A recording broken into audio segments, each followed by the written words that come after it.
galaxy far, far away. Hello, it's good to see you again. Today, I'll be discussing something rather bizarre. That's right, the Star Wars Pepsi alien. Now, I gotta get some context as to why this video is even being made in the first place. And the reason as to why is because I randomly thought about this guy the other day after I saw a Twitter post where he appeared. And that just led me to go down a massive rabbit hole and try to figure out the lore behind this guy. Because without a doubt, the marketing for The Phantom Menace was a bit strange, and so was some of the merchandise for the movie. So yeah, let's just go ahead and dive in and talk about everyone's least favourite grub shitto, the Pepsi alien. Now, to understand how and also why the Pepsi alien even exists in the first place, we gotta go back to 1999, where I wasn't even alive yet. It was like 10 years off, and a lot of marketing had to be done for The Phantom Menace, as it was the next Star Wars movie that was being worked on, and they went through a lot of designs for the Pepsi alien, well, to obviously, sell Pepsi, but it was a trial and error for the creative team, and they just needed a guy who sold their drink, talked about it, and was just, being himself. And after a while, they got him. Ladies and gentlemen, we got him.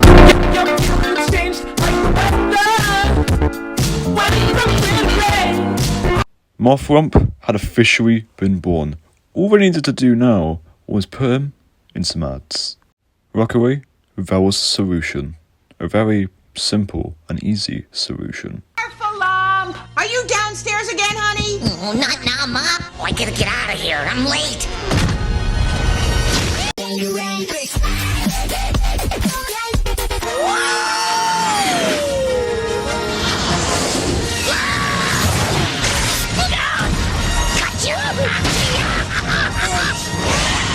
Down in front. I'm not worthy. Oops. Sorry. It's safe to say that the creation of this real guy was somewhat of a success, not only for Lucasfilm, but for Pepsi as well.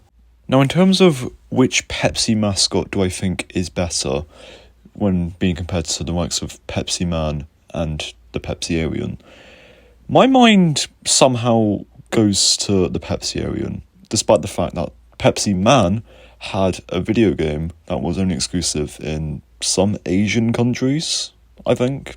So for being more of a worldwide phenomenon, I'm definitely going to say that Marfalump did a better job at that, truth be told. So yeah, it's a bit of a shame that Marfalump was only really used for Pepsi marketing. I feel like they could have inserted him into The Phantom Menace or one of the early prequel movies as a background character. But I don't mind the fact that Lucasfilm didn't do this. I think that Marfalump deserves to be a self-contained character who doesn't interfere with the other Star Wars stuff that we got going on. As for where he is now, let's just talk about that. So after The Phantom Menace came out, Marfalump kind of served its purpose, and basically Lucasfilm saw no point in using him anymore, which, as I just mentioned, is kind of a shame, considering that this character had potential to be a decent grub shitto with the likes of Ben Quadinaros, fucking Babu Frick, for example, and just all the other nonsense characters in Star Wars that we have. I realised while editing this that this guy isn't canon, or never was canon, so basically just forget about everything I previously said about this guy potentially coming back. The likelihood is Kathleen Kennedy probably took him out back and shot him, and that's why we haven't seen him since the 90s, which would make a great deal of sense, but we all know why this guy doesn't exist anymore. And yeah, I know I wasn't around when this guy was a thing, but it's safe to say Marfalump will never be forgotten in the eyes of Star Wars fans in the 90s and the early 2000s, and just people who were around during that time. And compared to modern marketing for Star Wars movies, I feel like the Pepsi era was definitely the best that marketing had to offer. Compared to today, where we just get a picture of, I don't know, the Mandalorian on a packet of Wotsits. Like, have corners really been cut since the 90s? Or does Disney just not know how to market their stuff? Which is basically why there's been little to no hype for the Mandalorian and Grogu. But yeah, the Pepsi era was definitely a one-hit wonder, and we're never really gonna get anything like that again, I'm pretty sure. Unless, of course, Disney, like, in case Disney plans to capitalise off of, you know, the nostalgia, which I doubt. And they could have at least, like, given this guy, like, another chance to maybe put him in, like, Star Wars Episode 1 Racer or something, because I feel like the potential there would have been good. So yeah, that's what I've got to say in regards to the fall-off. Okay, so editor me here again. A thought occurred to me whilst I was editing this, and finishing this video up, of course.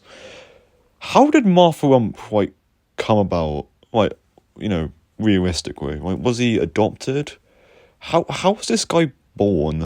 Where was he born, most importantly? Like, what planet did he come from? Google says he's from Earth, so I'm just gonna go with that. Oh, and another thing. Apparently he's from Iowa, despite the fact that he claims to be from Coruscant. Okay, so I just wanted to clear something up before this video wraps up, despite the fact that this is being mentioned in the outro. I had a bit of an issue finding footage of the Pepsi era, because most of the ads, as mentioned, are from the 90s, and the quality of those adverts weren't particularly the best, so recording them wasn't, you know, good in terms of quality. So I just had to make do with what I had, pretty much. So if you saw, like, a bunch of, like, reused footage in this video, then that's what happened. I don't know when this video is going to be out. I'm sort of pushing it for around May 4th release date, because, you know, Star Wars Day and all that. Alright, I also wanted to give an update in regards to something that I mentioned last video. You know how I mentioned that I need to get around to reading Project Hail Mary, because, you know, the film's out and all that? Well, one thing led to another, and I have the book now, and I'm currently reading it as of recording. So, yeah, it's a pretty good book so far. I'm only a few pages in, and I'm enjoying it. So, once I'm done reading that, I will probably get around to watching the film. So, yeah. Also, I don't want any spoilers for it.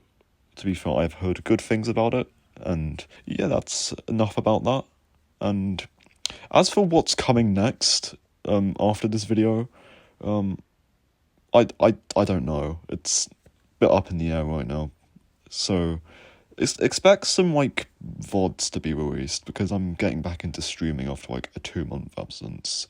A new VOD might be out before this video or after this video.